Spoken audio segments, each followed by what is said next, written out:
know you're near live. Yeah.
Good afternoon.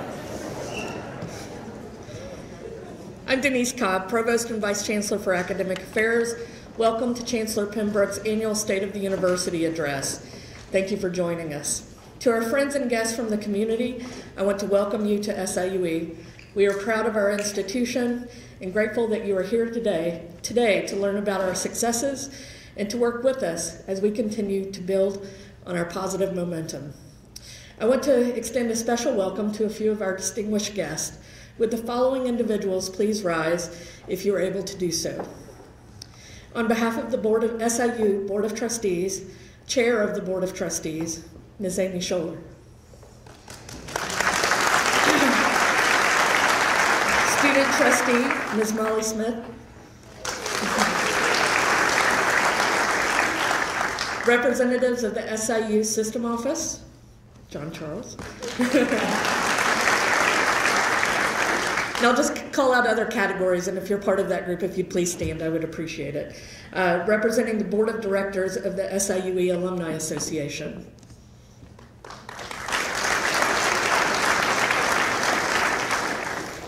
Members of the SIUE Foundation Board.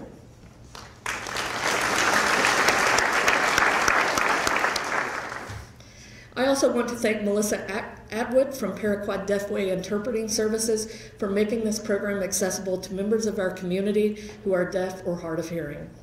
It is now my distinct honor to introduce Dr. Randy Pembroke, SIUE's 9th Chancellor. Dr. Pembroke is a proud alum of SIUE. In fact, he is a 3-time alumnus. He approaches this job with good humor, thoughtfulness, accessibility, and deep affection for SIUE.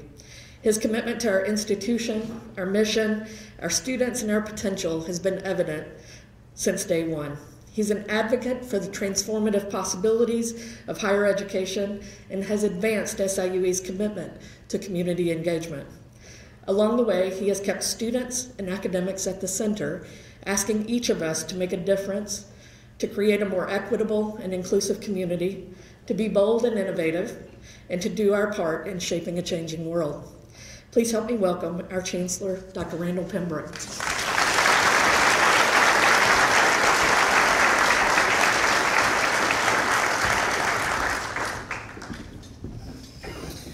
Well, thank you, Denise. Approaching the job with a sense of humor some days requires more than others, you know?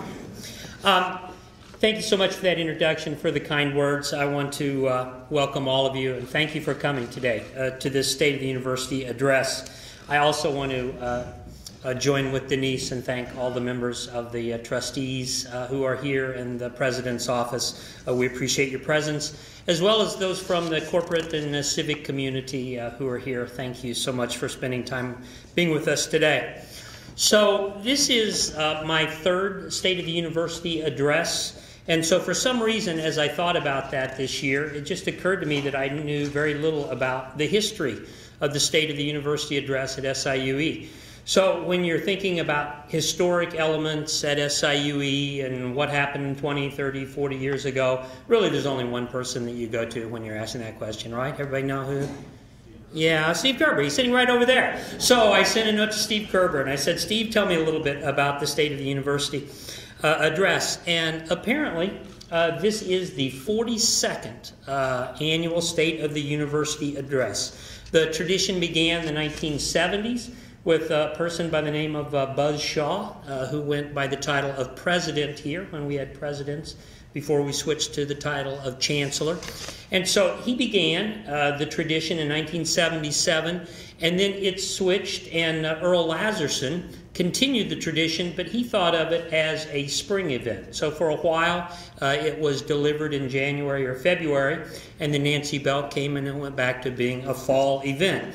So there's some wonderful history there. And I will say to those of you who have attended many of the previous 42 addresses, I assure you that this one will be another one. Thank you for laughing at that. I appreciate that.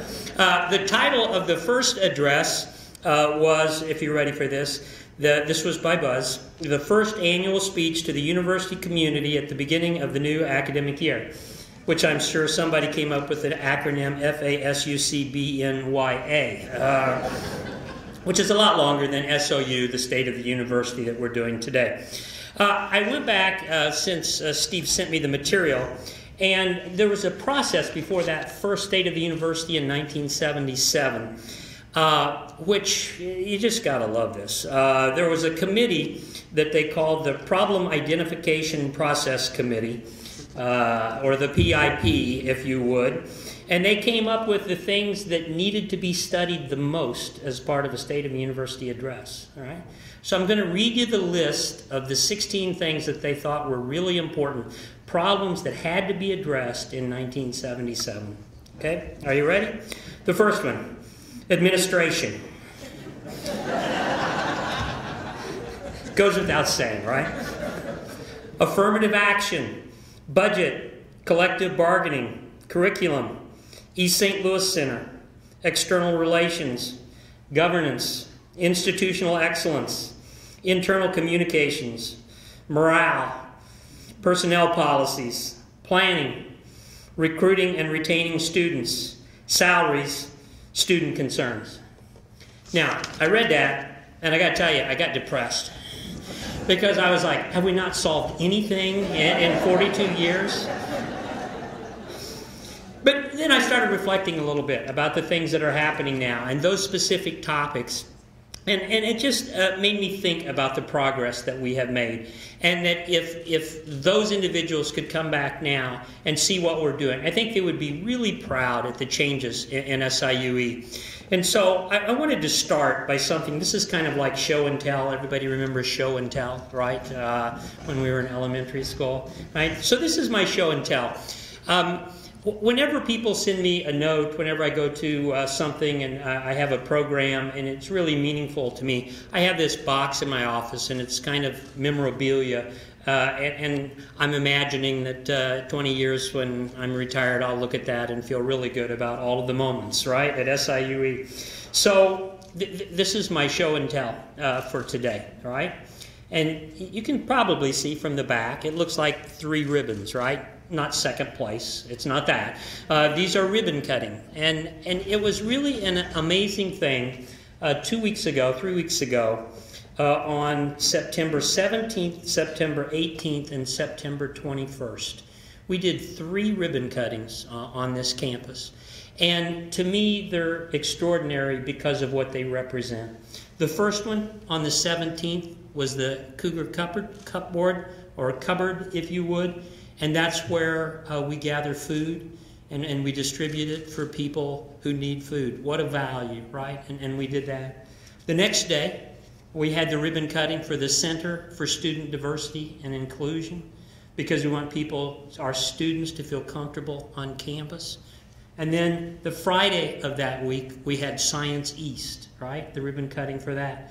And the idea of making sure that our facilities are cutting edge for our students. So that was just something that really made me feel good. And as we look back at the events of 17 and 18 that I'll talk about, that was one of the very special moments. So I want to go ahead and kind of get into the talk a little bit. And before I start, in case you were wondering, that's Buzz Shaw, or Kenneth Shaw, if you would, on the left, and Earl Lazarson on the right. They were the presidents, actually, when I was here in the 1970s. And I looked at that and I thought about it with some reflection, and I came up with the conclusion. I don't know if my colleagues in the applied communication would agree, but it appears that an effective speech starts with both hands on the podium and the head tilted slightly to show that you're really serious about what you're talking about. But our topic today, what is our compelling task?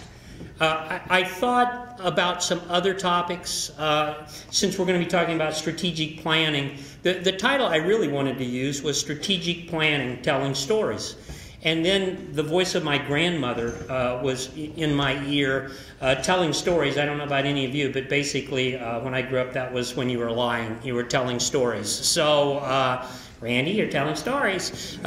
So the idea of strategic planning, lying, didn't seem like a really good title for the speech today. So I went back to what is our compelling task. I've been reading and been thinking a lot about a Martin Luther King quote that I've used a couple of times recently about life's most urgent question, and that is, what are you doing for others? So it led me back to this: what is SIUE doing for others? And that's going to be kind of the point of strategic planning in my comments today. So 5 times a year when we report to the trustees, I give a report and I talk about the things that are important that are going on our campus. And so basically the format for that, which the trustees will recognize, is that I usually talk about enrollment, honors and achievements of our faculty and staff, what's going on with scholarships, grants, and gifts, facilities, and then I finish with student honors and achievements. So I'm going to use that format to kind of go over the things from the last year and a half. But I want to change that PIP model from 42 years ago, the problem identification process. I'm going to take that and change that into points of inner pride. So this is our version of PIP in 2017 and 18. I'm going to start with enrollment, and as you can see there, the first part of that slide, there are a lot of great things happening with enrollment at SIUE. Graduate enrollment is up, online student enrollment is up, Hispanic and Latinx enrollment is up. We have record enrollment in many of the schools. I picked School of Nursing as one example because they set a new record for that school past year. Our out-of-state and regional recruiting is up, which is very important for reasons that I'll talk about in a moment. Our ACT is a record for SIUE. I talked to Scott about this, and more of our students are doing SATs rather than ACTs, but there's a conversion formula, and we think it's solid that this is the highest ACT class that we've ever had at SIUE. If you look at our retention efforts, I'm really excited that from fall to spring, overall at SIUE, we went up about 2.5 points in this last year and a half. If you look at freshmen, we're at a record there at 92%. So we're doing something really right as it relates to retention. If you look at the first year to second year retention, that also is up almost 3.5 points in 2 years, and it's up across all the various student bodies. So that's really good news. Now, the last bullet is not so much good news, right? Over the last 2 years, if you look at it cumulatively, we're down about 800 students, or about 6% over that 2-year period. So why is that happening if all those good things are occurring? I want to give you 3 explanations for that. You'll see the freshman number that's down and the new transfer number that's down. This is a really scary chart for me. For Scott, it must keep him up every night. If you look at the number of seniors that we're expecting from high schools in Illinois over the next 15 or 20 years, you'll notice that that chart really doesn't go the direction that we would like for it to go. There is a spike in the middle from about 2000 to 2015 or so, and we have benefited from that. We have had great enrollment growth, but then you see this period where it kind of flattens out for a little while through about 2025, and then it just kind of drops off the cliff, approaching 2032. So I counted that. I think it's like 200,000 students fewer in the state, down about 15%. And so that presents real challenges for us. If we don't adjust, then if you just take that 15% drop and you think about what we have for a freshman class, 1,800 students would turn into 1,500 students, and that's not a sustainable model. So what's happening with the students in Illinois, particularly high school seniors, is a concern. This is another part of that equation. If you look at the community college numbers, there's kind of an old axiom that when the economy is going really well, community college enrollment drops. When things are going poorly in the economy, then community colleges grow, and so the transfer population also grows. So again, looking at that and thinking about what might happen, they were down 60,000 students in the last 5 years, about 15%. So that's another big challenge. The third thing, which is a little more positive actually, when you think about why we're here and what is supposed to be happening, that is that we're graduating more students. If you look at the last 4 years, you'll notice that we're up between 300 and 400 students in terms of annual graduation. So that's a really good thing. It provides workforce for Metro East. Students are getting through with their programs as they should. The only problem is if we're going to try to continue to grow, if the number of people leaving keeps going up, then guess what? The number of people coming in has to continue to grow as well. So, how do we address the enrollment issue? I'm going to go over about 20 things that we've been talking about, we've been doing. I want you to know that we take this very seriously. We have a group of people that every other week meets and talks about our enrollment initiatives. Scott is doing a presentation monthly with his team now. If you haven't been to those sessions, I encourage you to do that. It's very informative. But let me just kind of quickly go through some of the things that we're trying to do to make sure that our enrollments are solid for the future. So, additional recruiting personnel. We have put people in places like Chicago. We have agents, individuals that are working for us internationally. So we're trying to put people where there are lots of students. Domestic tuition rate. As you may know, we switched last December. We made a recommendation to the trustees that we would have a national rate. So the people in Illinois or Missouri or Arizona at the undergraduate level are all paying the same tuition rate. We think that's important in terms of increasing our footprint, gathering students from around the country. If the number of Illinois students is going down and we want to grow, then we have to broaden our footprint. The other thing about that is a little scary is that in recent years, the number of students leaving Illinois to study higher education versus the number coming in, it's almost twice as many students leaving, about 33,000 per year, versus the number coming, 16,000 coming to Illinois from other states to study. So we think that's really important that we continue to broaden our base. We have engaged a company called Royal that is helping us develop names nationally in terms of students that would be interested in SIUE, and they help us sort through that list in terms of who would be most likely to come. It's one thing to get a list of names, it's another to be strategic and approach the students that we think have a realistic shot of coming to SIUE. Academic Partnerships is another partner that's helping us with enrollment, specifically on the MBA. And scholarship funding.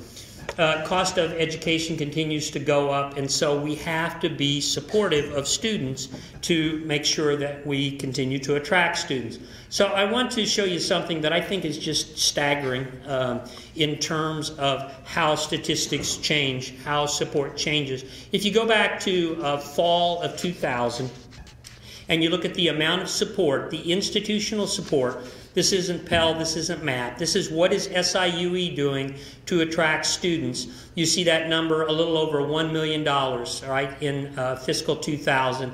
Fast forward to 2015, you see the number 14 million that is there, right, like 14 times as much. Fast forward then to what we're projecting. We already have to decide how much we're going to offer to the incoming class of fall 19. So the 19-20 year, the scholarship support that we'll be doing for students, we're projecting at this point to be $25 million. Isn't that amazing? The good news is, I think it shows our concern for students and what we're trying to do to keep the cost of education down. But it also shows how competitive this is getting. You probably maybe can't read in the footnote there, but there is a new program in Illinois now called Aim High. And so what the state of Illinois did for universities is they created a matching pool so that if we put up money, the state of Illinois will match it to give us more leverage to attract students. So that Aim High program for us next year probably will allow us to do about $4.5 million more of scholarship support. So we're hoping that that offsets some of those students that are being attracted to Georgia and Alabama and places like that. Some more things in terms of enrollment initiatives. Don't know if you knew this, but there are certain thresholds where we have holds, and if students have debt, if they haven't paid us, if they have bills, we just say, sorry, you can't go to school here until you pay the bill. And sometimes they can't pay the bill, right? So in the old model, if a student owed us $250 for tuition or for housing or for food or for parking or library fines, then we would have said, no, sorry, you can't enroll. So we increased that this year, which I think makes a lot of sense to help students enroll, be able to get their financial support, and hopefully finish. New international partner rate. If you go back about 5 years, the rate that we charge international students was 2.5 times our base tuition. It got more competitive, so we moved to 1.8 times our base tuition. The trustees approved for certain programs, starting programs, new partnerships, a new international rate of 1.2, so that we can be really competitive in attracting international students to SIUE. Counselor fly-ins, this is so exciting. It's just an amazing idea. Individuals from Chicago, high school counselors, individuals from Kansas City. I mean, what do they know about SIUE, right? If they have not been on campus, we're just another book, we're just another name. So we actually fly them in. They come in, they spend like a day and a half. They get to tour the campus, they get to talk to faculty, to deans, to people on the campus, and I think it's making a huge difference in attracting students from those metropolitan areas. Housing scholarships. So we have a lot of students that are thinking about community colleges. I was a community college transfer to SIUE, so I know that perspective. I think a lot of them, a lot of us, want to have a residential experience, but it's kind of expensive. And so living at home, that helps take some of the cost out of it. So we have experimented in the last year with specifically offering housing scholarships to students in that position, and it's helping. Alumni recruiters, recruiting events, this is another kind of cool thing. We have over 75 alumni around the country in 11 states that for free, just because they love us, because they had a great experience at SIUE, they are going to high school fairs and talking about SIUE. They're having receptions in their homes and saying, SIUE was a great experience, you should think about it. And these people range from California, Arizona, South Carolina, Delaware, all across the country. So thank you to the Alumni Association and the Foundation for making that happen. It's exciting. Consolidated fee structure. I don't know if any of you who are parents that had students here, have students here, our fee structure was kind of complicated. Sometimes you paid if you took 1 hour, sometimes you paid if you took 6 hours, sometimes you paid if you took 12 hours, sometimes you paid 100% for 1 hour, sometimes you paid 100% for 12 hours. It was confusing. So what we did to try to make it easier for people to predict what the cost of SIUE would be is we just went to a flat rate. The fee at SIUE is $100.30 per credit hour, and people get that. So if they take 10 hours, they can do the math. Other enrollment initiatives. Scott's shop created something called the Enrollment Systems Research and Analysis Group. Chris Leopold is the director, Sally Buttel is the associate director, and they're doing analysis for us in terms of why people drop out, where the successes are in terms of classes, retention strategies, etc. So we think that will help to continue increasing the retention numbers. HBCU pipeline, we're reaching out to historically black colleges and universities, to undergraduate students that are graduating from those institutions, and we're inviting them to be a part of graduate programs at SIUE. We're bringing them here for visit days, so that has been very successful. Creation of a Veterans Center, that was long overdue. That came out of the innovation grant process, so we're pleased on that. We're working to make that happen. Same thing, expansion of the honors program for high-achieving students to recruit them to SIUE and to keep them here. And Eric's doing a great job with that, expanding the honors program. And last thing on that page, the digital application software. So I'm kind of lucky, fortunate to be able to use a desktop, to be honest with you, right? Those of you who do everything on a laptop, good for you. You're one step beyond me. But our students use their phones for almost everything, right? Even applying for universities. That just boggles my mind, right? Because I'm not the two-thumb guy, I'm the one-finger person. So the fact that they would actually fill out all of those forms for a university on a phone staggers me. But Scott tells me that we're anticipating about a 30% increase of people applying to SIUE on their phones. And what we had at this particular time wasn't phone friendly, wasn't mobile friendly. It was kind of a laptop, desktop kind of thing. So we invested in that so that our students can use their two thumbs and get to SIUE very quickly. That's good. So continuing, and this may be the most important page in terms of our efforts to expand our enrollment. These are the programs that we have made a commitment to either as new programs to attract students or to grow programs which were successful and were growing, or in the case of the last two on the right-hand side, we're going to do some kind of pilot, we're going to do some kind of exploration to see if these could be viable programs for us. So you have to continue to evolve. You have to continue to meet the needs of students and the workforce to be viable. And so I want to thank all the faculty. These things don't happen by magic. The faculty have to do curriculum. The faculty have to work that through all the processes. Denise has to take it to the right places. We have to go to IBHE, et cetera, et cetera. So thank you for everybody who have made that happen. In short, I hope that convinces you that we've got some things going regarding enrollment initiatives and that we're trying very hard as it relates to continuing to grow as an institution. Next thing I want to skip to is just kind of brag on folks in the room. These are the honors and achievements of our faculty and staff. I'm going to start since I just mentioned programs. It's just amazing to me as a person, as an alum who was here in the 1970s when the institution was about 10 years old, to think about our programs being ranked in the top 10 nationally. I mean, I hope that makes you feel good. It makes me feel amazing. So just to hit some of these, right? Industrial Organizational Psychology program, 4th. Music theater program, 10th. Online healthcare informatics, 6th. Economics and finance, 7th. Civil engineering structural programming, top 40. Edwardsville SIUE as an area for safety, ranked 11th nationally in terms of safest community. Higher Education Excellence and Diversity Award, or the HEAT Award you've probably heard us talk about. We got that for the 5th consecutive year. And we were one of only 30 schools nationally to have received it for the last 5 years. So those are amazing things happening in terms of our programming.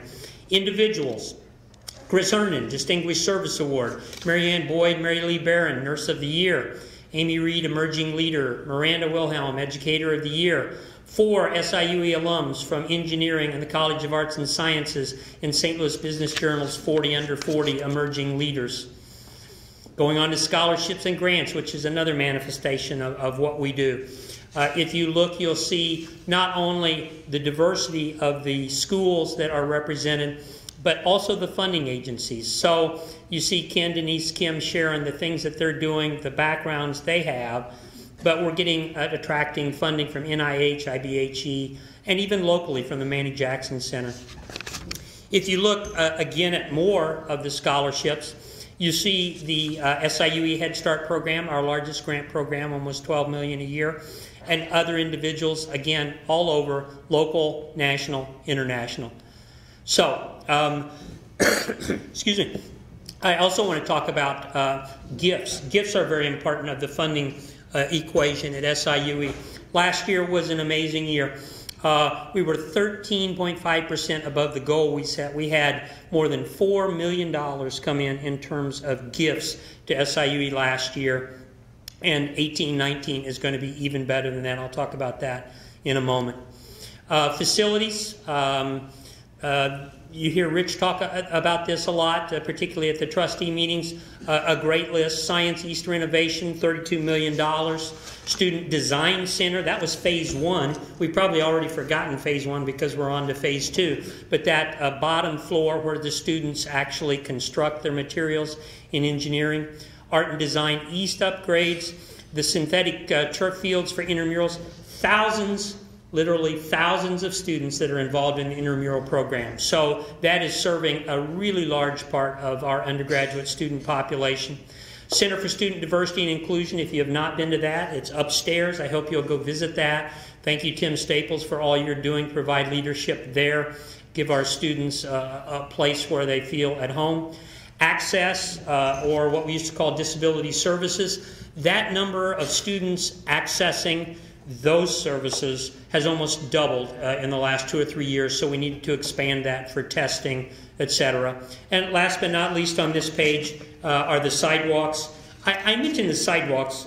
There's a safety element, but I don't know about you, but I think the areas where we have redone the sidewalks, the aesthetic of SIUE is just amazing. It looks so good.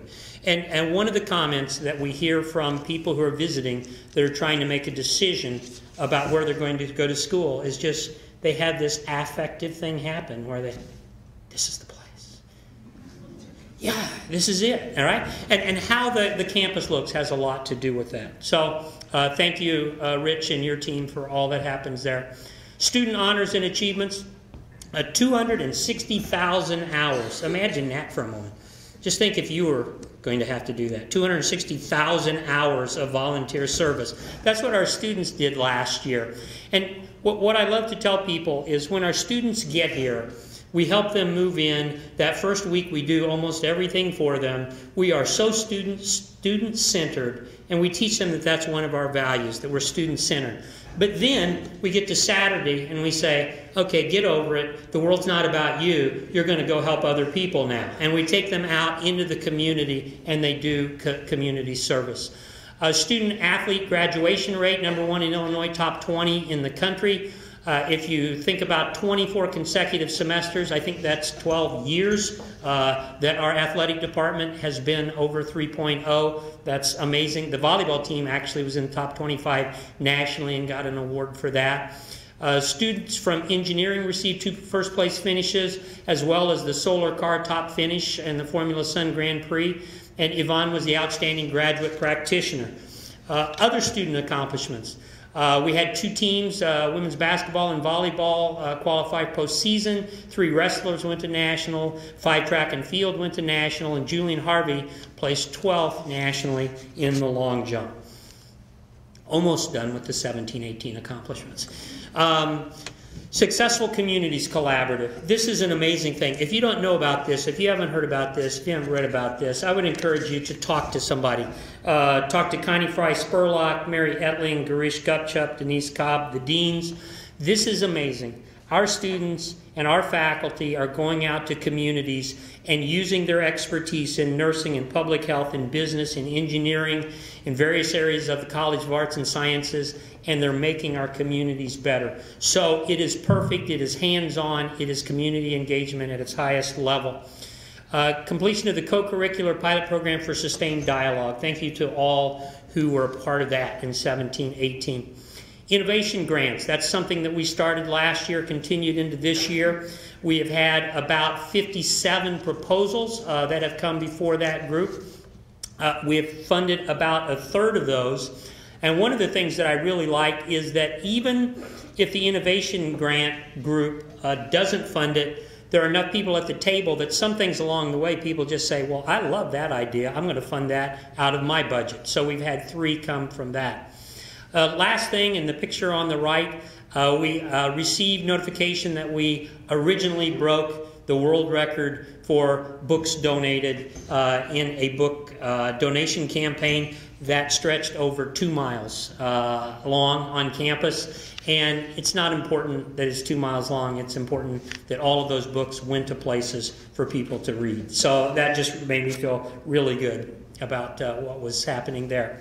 And finally, we established a math and STEM-based speaker series. Dr. Lazarson, that you saw in that slide earlier on, made a contribution, and so we have a speaker series now to address math issues.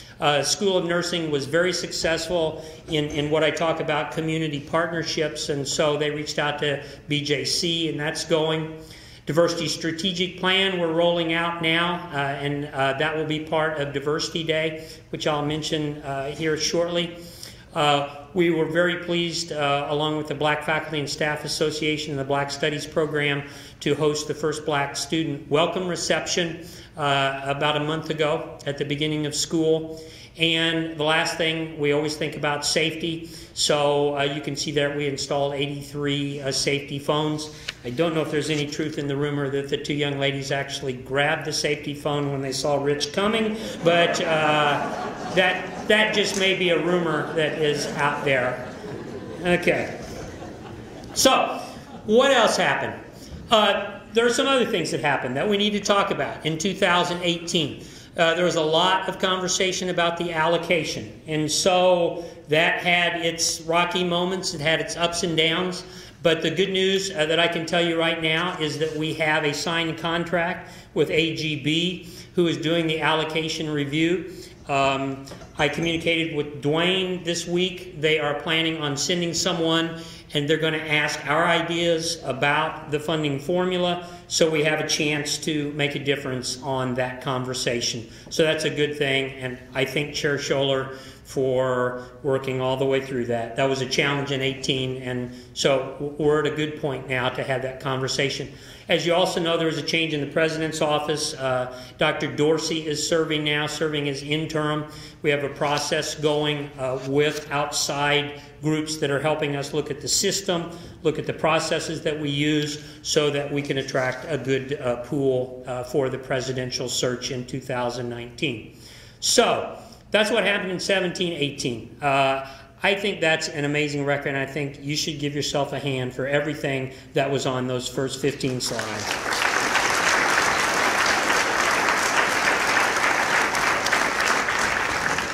So that was the past. Let's talk about the future.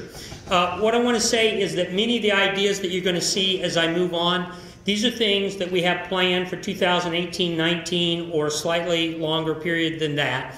And these come from lots of leaders on campus. So these are things that the Chancellor's Council will do, Extended Chancellor's Council, the deans, etc. So you see a lot of hands, a lot of people in terms of making this work. Enrollment management plan, I talked about Scott and those meetings that he's having on campus to talk about the details of the enrollment management plan. I hope you'll go hear him the next time he makes a presentation. Academic strategic plan, Denise is doing that in terms of our priorities and the needs in terms of our academic units. Online MBA starts in January. I know Tim is very excited about that. Upgrading and improving the website. Doug is on top of that for 18-19. Veteran services, we talked about the new Veterans Center. Tuition elasticity study. Here's something that I don't know if you've been tracking, but it's a little scary for me, but it is the reality of where we are.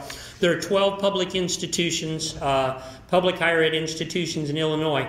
At this time, as we think about fall of 19, we think our best guess at this point is that 8 of those 12 are going to recommend 0% tuition increase. Okay, let that sink in for a moment. All right, so if we're going to be competitive, if we're going to recruit students, we have to figure out where our tuition point is. All right, if we're at 0, then that means any additional revenue that we have to run the university, to do things like salary increases, to do things like labs, upgrades, etc., that's going to have to come from some other source. So that's a really big deal. So there's something called a tuition elasticity study that we're going to accomplish in 19, and that is they go out and they target students and they say, okay, you're thinking about going to SIUE and somewhere else, right? And they ask the question, so if that other place stayed at 0%, didn't raise tuition, and SIUE went up 1%, would you go? Yeah, yes, I sure. Yeah, my parents are paying for it. Yeah, whatever, right? Yeah. What if it went up 2% at SIUE? Yeah, probably, right? So they keep doing that till either the student or the parents or somebody says, no, sorry, 3%, I'm out, I'm going to the other place. So that's what we're going to do, is to find out what kind of price elasticity we have in the present market. Graduate assistant stipends, 2%. So it's just interesting, this is my third year, and so you have conversations and you don't talk about certain topics and you talk about others. I hadn't really talked much about graduate stipends. And then somebody said, well, it's been a little while since they were raised. I said, oh, okay, how long? 10 years. So we're going to do something about that for next year. We think that'll help in terms of our recruiting as well. Last thing on here is an area where I want to thank Mary Etling and Girish Gupta. For those of you, if you think of yourself as a traditionalist, universities have traditionally done degrees, right? We've done bachelor's degrees and master's degrees. We've done minors. There is kind of a movement that is unfolding out there that constituencies are asking higher education, does everything have to be a degree, right? Can you provide something for my corporation? Can you provide something for my organization that could help us from an education standpoint? But our folks aren't into 2 or 3 years. They want to be able to do something fairly quickly.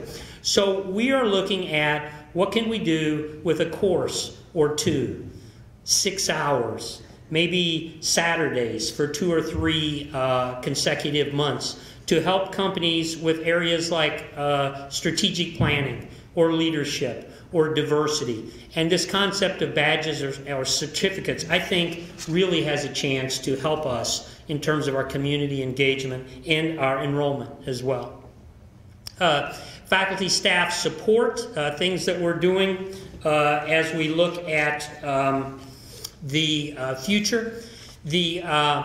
One of the things that I think has frustrated some people that I will talk about is that the EOA office has traditionally asked people to go through training if you're going to be on a search committee. So if you have an opening in your area, you have to go through this training process so you can be on the search committee so that things can get rolling.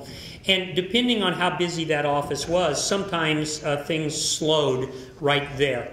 So the EOA office is developing modules so that when you get your committee ready to go, you can do those modules and instantly then take off with your process rather than having to wait and having a bottleneck there.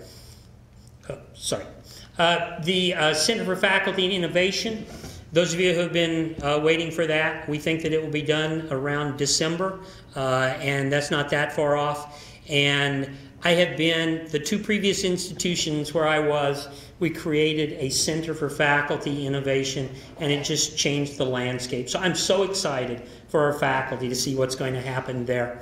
Innovation Grants Round 3, that happens in February. I hope that you will take advantage of that. And if you're thinking, I don't know if my idea fits in, we have done everything from light bulbs to new academic programs to connecting with the community.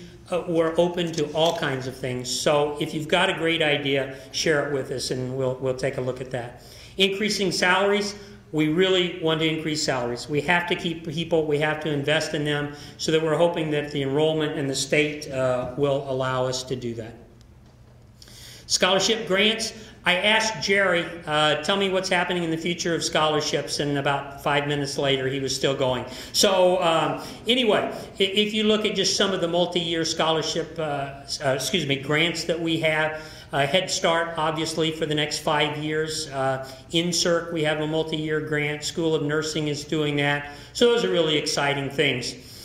I mentioned earlier the donations and how this summer and this fall felt like something really special was beginning to happen. We had multiple 7-figure gifts that were committed this summer and this fall. Right? 7-figure gifts, like $1 million and up. Now, that means that people are starting to recognize SIUE and say, we're going to invest in a really big way. And so that's going to allow us to finish things like the Student Design Center, to increase our scholarships further. We had a huge gift to the charter high school, so we're going to be able to invest in STEM Center. Dental School had a foundation that donated $1 million. We've got another conversation going there. So this is a really, really, really good sign for SIUE that our community wants to be a part of what we're doing. Okay, facilities. Try to go as quickly as I can on this exciting stuff. Nutritional Center for Athletics, that will allow them to make sure that the athletes are eating the right things at the right time to improve their performance, so that's great. Student Design Center Phase 2, the upper level of the Engineering Student Design Center. We're going to start work on that very soon. Founders Hall renovation progress. Thank you for all of you who are working through that with us, either by being displaced to the swing space or continuing to work around the noise and all of that. We are trying to develop communication processes on a regular basis so that you know what's happening with that. And so if you have any questions, feel free to ask us about that. Center for Faculty Innovation, I just mentioned. Facilities planning and solicitation with a focus on SDM, so that's the graduate patient clinic that they're trying to raise money for. So that's one of our priorities. Expanding Alumni Hall, particularly for nursing, that's another priority. And the Arts Center, all three of those remain on our list, and we're working hard for those big donors to focus on those things. Thank you, Jeffrey, for your work to continue the conversation about facilities planning in the MUC. It is amazing to me how many events happen in this facility. I think it's like 9,000 things literally per year. So we're trying to figure out how to create more space for students here to change dining, etc. I mentioned the East St. Louis investment. University Park expansion. We hired a firm that is helping us to locate new tenants that want to be in University Park. So we hope that that will pay dividends soon. The last two, if the person next to you is nodded off, go ahead and elbow them, because this is really exciting. They're going to want to hear this. Chick-fil-A, milkshakes next year. Starbucks, sandwiches next year. Yeah, the crowd's getting into it now. And library, coffee, and food, right? And, yeah, the big applause moment. Yeah, new programs, yeah, scholarships, whatever. Donuts, we need donuts, right? So, library, we're going for Dunkin'. Yeah. I thought that might be the high point of the talk, you know? Donuts in the library. Okay. Students, great things happening. I want to invite you to the first annual Diversity Day that's coming up next Tuesday. It's going to be a chance to look at the Diversity Strategic Plan. That's going to be amazing, and the things that are happening there. Successful Communities Collaborative, we are expanding. We just signed an agreement with Alton. We've got like 4 or 5 contracts, areas that we're working with them. Sexual assault training, going to continue and expand. Expansion of Greek life opportunities so that more students have a chance to do that. And I don't know if you've noticed it or not, but our competition on the periphery of campus in terms of housing, in one way, that's a good thing as it pertains to students having options and choices, but it makes it more complicated for us in terms of getting the students to make a choice to be on campus. So we're going to continue to look for ways to upgrade and improve our housing. Oh, and then there are a few other things. HLC, that whole accreditation thing of are we accredited as a university. It used to be, in the old world, the old way of doing things, that once every 10 years you had HLC review. And so you passed your HLC review, you breathed a sigh of release and said, we don't have to worry about that for 9 years. And it's not that way anymore. So they have a midterm review every 5 years now, and so we're going through that now. So everybody who is a part of that, thank you, seriously, that's a lot of work, so thank you for doing that. SDM reaccreditation, I thought I saw Bruce back there working on their accreditation. We have some dean searches happening this year, so that always takes a lot of time and a lot of effort. And the SIUE strategic planning process. So for the last few minutes, I want to talk about strategic planning. Let me start by just thanking some people. When you have a planning process this big, you have to have some people to shepherd the process. So this is the steering committee. You'll notice that the individuals that are on that screen are also the people who wear the hat called constituency group leaders. And so since we as a campus have already thought through who is our constituency leader for faculty and staff and students, for the grad council, for Black Faculty and Staff Association, it made a lot of sense for that to be the group. And then Kim is going to represent my office. So thank you for all of those who are involved in that, and you'll be hearing from them soon. The second thing that I want to say as it relates to strategic planning is that there's a document, and you're going to see a link here in a moment. There's a document that combines the elements of New Reality, Congress, and the strategic plan of 2013. And we are starting to move forward with that, and that's the document that we're going to use on 6 committees. We're going to have 6 goal committees, right? A goal committee for each one of these things that you're going to see. So I hope as you look at this and as we read through these that you'll think, well, that's an area that really interests me. I should be involved. If you're interested in that, let Kim know, let me know, and we'll try to make sure that we get you involved in that. The first 3 of the 6 goals, because we're a student-centered institution, the first 3 of our 6 goals for strategic planning have to do with students, right? The first one is about recruiting students. The second one is about retaining students and preparing them in academic areas. And the third is in terms of overall development as students and human beings. So the student affairs comes into that. So the first 3, students. Number 4, 5, and 6. Number 4 has to do with faculty and staff development and creating an environment where we have more of those things going. Number 5 has to do with our impact on community, either through our research, our grant activity, or our community engagement partnerships. Number 6 has to do with this being a sustainable model. And that's something that Bill and I talk about every week. It's something the Chancellor's Council talks about. How do we make sure that we have the funds to keep the things going that we need to have, that we stay in a strong financial position? If you look at that particular link, that is where the beginning of the strategic planning conversation is. This is going to be posted to the Chancellor's website immediately. So if you don't want to write that down now, you can go and you'll be able to get to that document. It includes the goals, the objectives, the questions that we need to answer, the dashboards, and strategic steps. So, strategic planning, just about done. The thing about strategic planning is that it's probably not that smart to think of going one direction, to have all of these strengths, to have all of these things occurring, and then to do a 180 and do something radically different, to just kind of throw it all out and start over again. So what I did was I asked the constituency heads, I asked Chancellor's Council, Extended Chancellor's Council, UQC, UPBC, these 3 questions, because it gets to the heart of who we are and what our strategic planning process should do, right? So if you didn't already answer this, you can kind of play at home on this before I turn the screen. What do you think the essence of SIUE is? When you think of SIUE, what do you think about? Second thing, what gives you pride in this institution? And the third thing, if you could change something, I mean, let's be honest, everybody wants to change something, right? If you could change something, what would it be? So let me give you the answers that we have so far. All right, the essence of SIUE. As you look at that and you think about the various things up there, I have a feeling there'll be a lot of agreement, a lot of people going, yeah, that's what I would have said, right? There's my answer.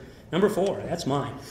The thing that in looking at these that struck me, and so I have a 40-year history with this institution. The thing that strikes me is I want to read 4 of them. In the second column, strength to weather the storms. In the third column, commitment to excel in spite of circumstances. Talented students who persevere. Commitment to excelling. Now, there was a term that we used a lot 2 or 3 years ago because it came up as it related to educating students. And the term was grit. I don't know if any of you remember the grit conversations. But I look at this, and it makes me so proud of my institution. It makes me proud of you that this is a gritty institution. We accomplish in spite of circumstances. So I want to thank you for that. That is the character of this institution. It is our personality.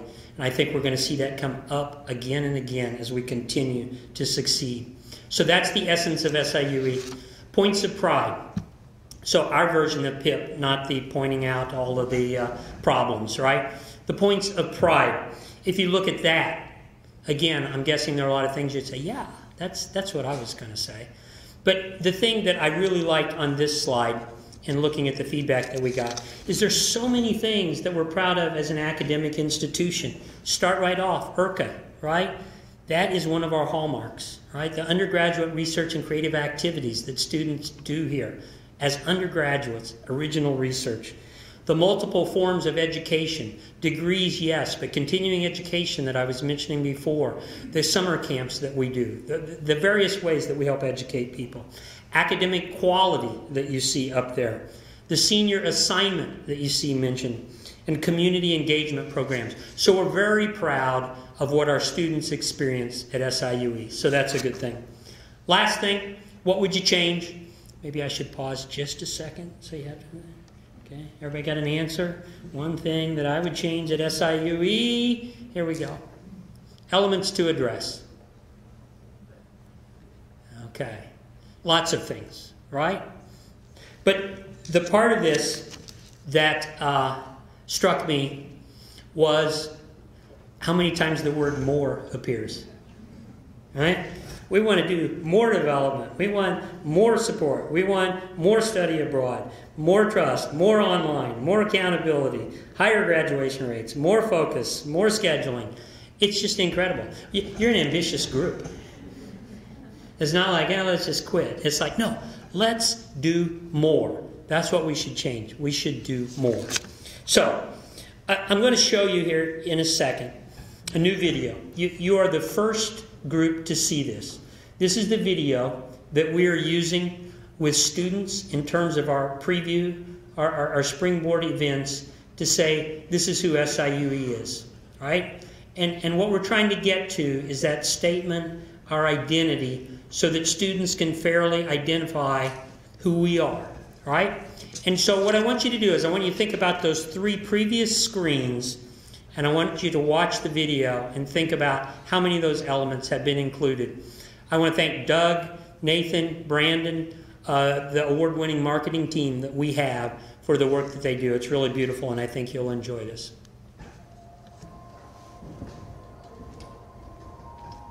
During the past 20 years, Southern Illinois University Edwardsville has become the fastest growing public university in Illinois.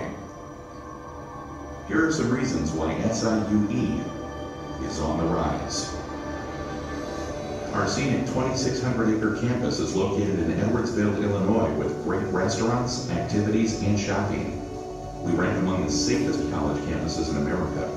We are within sight of St. Louis with opportunities for internships at Fortune 100 companies and easy access to world-class healthcare, an emerging hub for tech startups, the performing arts, and professional sports.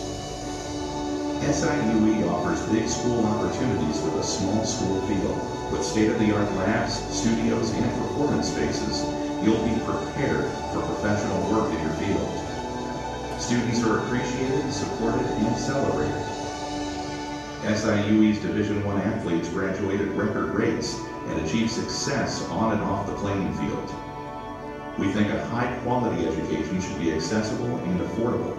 96% of SIUE students report securing a job within 1 year of graduation, and on average, our student loan debt is among the lowest in Illinois and Missouri. We welcome students from more than 40 states and 50 nations. We provide study abroad experiences around the globe. With diverse students and learning experiences, you can discover the world at SIUE. Our academic programs combine professional studies with a foundation of broad-based liberal arts education to prepare students to thrive in a rapidly changing world. At SIU Edwardsville, we emphasize hands-on learning.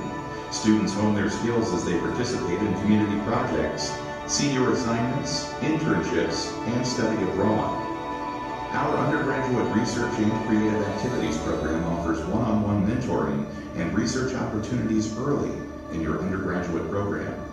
Students work alongside faculty members conducting leading-edge research with grants and contracts from organizations like NASA, National Institutes of Health, and the National Science Foundation. Students and faculty provide critical services as they engage with the community at our campuses in Edwardsville, Alton, and East St. Louis, along with partnerships around the world. Whether providing meals to local families or providing health care to the people of Costa Rica, you can participate in meaningful, transformative learning experiences at SIU Edwardsville. We are developing leaders who shape a changing world.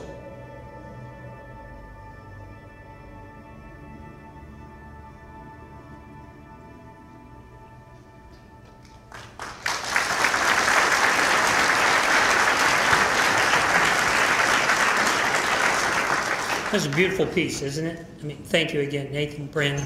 We appreciate that. So let me conclude. By the way, I thought there were 15 connection points of pride in that. So thank you. What is our compelling task? Based on what you said, I think that we can acknowledge this.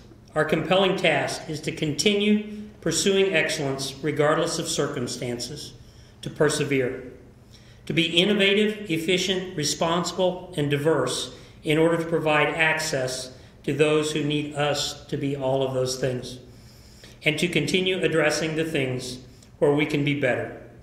Retention rates, graduation rates, student-centered experiences with respect for each other. So let me conclude by saying thank you for all that you do. Thank you for all the difference that you're making in this, all of the accomplishments that occur at SIUE. I want to invite you to some things. We have the Athletic Hall of Fame coming up this weekend, Diversity Day next Tuesday, please come. The International Solar Car Festival, which is going to be an incredible period of time in February. Strategic planning discussions, I hope you'll be at those. And the one that's probably most important that isn't on there is that you're invited to a reception in the Goshen Lounge in 2 minutes for a cookie, fruit, and spritzers. So thank you so much for all that you do, and I look forward to talking to you further out there. Thank you.